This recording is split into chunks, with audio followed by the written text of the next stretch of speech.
हाल ही में CGY 11 number में आपने सुना था एक गोफ हुआ जिसमें 3 मकान धंस गया। उसके बाद उसके बगल में जो विद्यालय चल रहा था, लोग अपने बच्चों को वहां पढ़ने नहीं भेज रहे थे।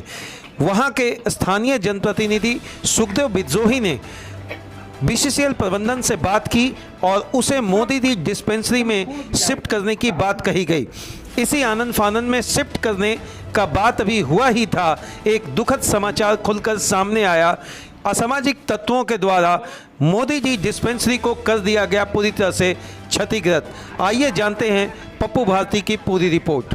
जोगता उत्क्रमित विद्यालय जो थे हरिजन बस्ती का जी, वो विद्यालय अभी हाल में ही शिफ्ट की गई थी शंकर दयाल मध्य विद्यालय पुराना श्याम बाजार, जहाँ पहले से ही बच्चे वहां पर उपस्थित थे। और उसी बच्चों के बीच में जब यहाँ से लगभग 150-200 बच्चे उस स्कूल में गए तो बैठने की जगह नहीं मिल पा रही और आपस में जहाँ एक बच्चे बैठ के पढ़ रहे थे और वही बगल में और बच्चे जब बैठने की जगह नहीं है तो उसी में अच्छे से एडजस्ट नहीं कर पा रहे थे। तो ये बात रखा गया यहाँ के स्थानीय CGY एरिया 5 के GM के पास और GM साहब ने ये कहा कि जहाँ पे आप जगह को चिन्हित करें, कोई भी भवन को चिन्हित GM साहब ने जगह चिन्हित करने के लिए किनको ये दिशा निर्देशन दिया? राजद के यहाँ के वरिष्ठ नेता हैं सुखदेव बिद्रोही, जो जोगता 11 नंबर बस्ती के ही रहने वाले हैं। अच्छा, क्या उनसे इससे पहले भी वार्ता हुई थी इसको लेकर? क्या जी, इससे पहले भी वार्ता हुई थी तो उन्होंने आके जगह का मुआयना किए थे। आपका 3 जगह दिखाया गया था आपका जोगता CGY एरिया के विभिन्न क्षेत्रों में जी, जिसमें मोदी डी डिस्पेंसरी को उपयुक्त माना गया।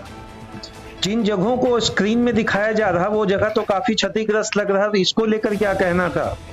ये स्क्रीन जो मोदी डी डिस्पेंसरी का है, जहाँ पे कल तक इस तरह की कोई घटनाएं नहीं थी। रात में कुछ असामाजिक तत्वों ने वहां से छत पे लगे एस्बेस्टर और एंगल, लोहे के एंगल को चुराने का कार्य करने की मंशा से चढ़े थे। जहाँ पे स्थानीय लोगों को वहां देखने आवाज हुई तो स्थानीय लोग वहां पे बाहर निकले तो लोग भाग खड़े हुए। अच्छा, क्या कुछ इस तरह का वारदात पहले भी देखने को मिला या जिस तरीके से वहां बच्चे के विद्यालय या डिस्पेंसरी को शिफ्ट करने की बात हुई उसके बाद यह घटना घटी? जब आपका मोदी डी डिस्पेंसरी में जब बच्चे को शिफ्ट करने की बात कही गई उसके बाद यह घटना घटी। इससे पहले वो निशानदेही पे थे, धीरे धीरे उसमें से जो कीमती सामान था वो असामाजिक तत्वों की नजरों में गड़े हुए थे और वो धीरे धीरे उसमें से हटाने की कोशिश प्रयास में लगे हुए थे। अच्छा, क्या कुछ इसको किस तरीके से हम मान ले, क्या बच्चे को वहां शिफ्ट करने नहीं देना चाह रहे थे कि या उनके मन में था कि वहां लोहा, एस्बेस्टस, इन सारी चीजों को चोरी करना है, या डिस्पेंसरी को वहां डिस्पेंसरी में विद्यालय को शिफ्ट नहीं करने देना है? एक्चुअली देखकर आपको कैसा लगा? वहां यहाँ पर देखने से ये प्रतीत हुआ कि विद्यालय को उसमें शिफ्ट करने की मंशा वो लोग को नहीं है, ताकि वहां पे वो बस्ती से साइड में है, बस्ती के किनारे में है, जहाँ पे लोग आवागमन का एक रास्ता, वैकल्पिक रास्ता बनाए हुए हैं जो मोदी डी में हटिया लगता है, उस हटिया में जाने आने के। ऐसे वो उस रास्ते से कोई आना जाना पसंद नहीं करता क्योंकि काफी उसके पीछे में गंदगी का अंबार है, क्योंकि सब लोग अपने डस्ट उठाकर बाहर ही फेंका करते थे। अच्छा, इस सिलसिले में क्या स्थानीय प्रशासन को सूचना दी गई? स्थानीय प्रशासन को राजद के वरिष्ठ नेता सुखदेव बिद्रोही ने जाकर व्यक्तिगत मिलकर सूचना दिए हैं। अब आगे क्या कार्रवाई होती है वो तो थाना प्रभारी ही बता सकते हैं। अच्छा, क्या लगता है कि वहां जो गोफ हुआ था उसके बाद से जीवन काफी अस्त व्यस्त है? बच्चों की पढ़ाई रुकी हुई है, इलाज रुका हुआ है?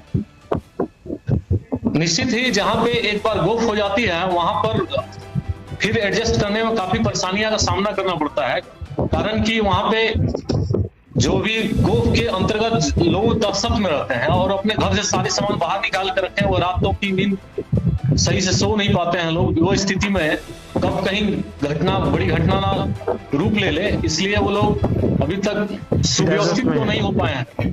अच्छा, क्या आपसे किसी आला अधिकारी या थाना प्रभारी किन्हीं से इस चीज को लेकर बात हुई क्या? जब मैं वहां पे पहुंचा तब तक पदाधिकारी महोदय लोग रिटर्न हो चुके थे। अच्छा, हमें सिर्फ फुटेज ही प्राप्त हो पाई। फुटेज प्राप्त हुआ। क्या कुछ उम्मीद लगा रहे हैं? क्या बच्चों का भविष्य अधर में लटका हुआ है या जिला प्रशासन या BCCL के द्वारा वाकई एक समुचित व्यवस्था की जाएगी कि बस ये खाना पूर्ति समझें? बीसीसीएल अभी अस्थायी रूप में मोदी डी डिस्पेंसरी में जुगता के जितने भी बच्चे थे उन सब बच्चे को उसमें स्कूल को शिफ्ट करने का निर्णय लिया है और तत्परता के साथ काम करने का दिशा निर्देश अपने आला अधिकारियों को दिया है। अब आगे देखना यह है कि कितनी तत्परता के साथ ये कार्य को संपूर्ण ढंग से किया जा रहा है या एक सिर्फ कागज में लिखा हुआ सिर्फ खानापूर्ति हो पाएगी, ये तो आगे देखने को मिलेगा। हम ये जानना चाहेंगे, हम तो पूछेंगे आखिर इस घटना के पीछे कौन है जिम्मेवार। गरीब को ना मिलता है रोजगार, गरीब को ना मिलता है स्वास्थ्य, गरीब को ना मिलता है शिक्षा। अगर शिक्षा देने के लिए वहाँ स्थानीय विद्यालय को शिफ्ट करने की घोषणा ही अभी की गई थी कि असामाजिक तत्वों ने पूरी तरह से उस भवन को विध्वंस कर दिया। जिला प्रशासन अगर इस पर कड़ी कार्रवाई नहीं करता है तो सुखदेव विद्रोही का कहना है कि उन्होंने कड़े शब्दों में चुनौती दी है, आंदोलन जरूर होगा।